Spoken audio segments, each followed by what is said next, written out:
நன்றியோடு அவரை நினைத்து பார்க்கிறேன். அவருடைய அவசர காலத்திலும் இந்த புத்தகத்தை வெளியிடுவதற்கு உற்ற துணையாக இருந்து பணியாற்றினார். தொடர்ந்து இந்த புத்தகத்தின் அறிமுக விழாவாக இன்றைக்கு பல்வேறு கல்வியாளர்கள், பேராசிரியர்கள் இந்த நிகழ்ச்சியில் கலந்து கொண்டு கழக நண்பர்களும் சட்டமன்ற உறுப்பினரும் கலந்து கொண்டு சிறப்பு சேர்த்திருக்கிறார்கள்.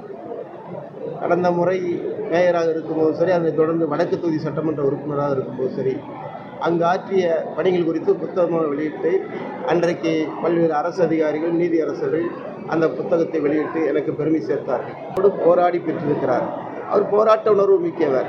ஏன்னா அங்கே நாடாளுமன்றத்தை ஸ்தம்பிக்க வைத்தது எடப்பாடியார் முதலமைச்சராக இருக்கும்போது இருந்த நாடாளுமன்ற குழு, நாடாளுமன்ற உறுப்பினர்.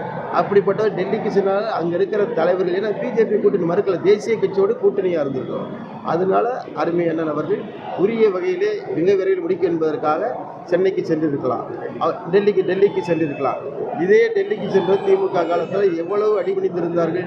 இன்னைக்கு இந்தியா கூட்டணியை விட்டு வெளியே வரட்டவங்க ராகுலை நோக்கித்தானே போய்கிட்டு இருக்கிறாங்க, சோனியா காந்தி தானே நோக்கி போயிட்டு இருக்காங்க.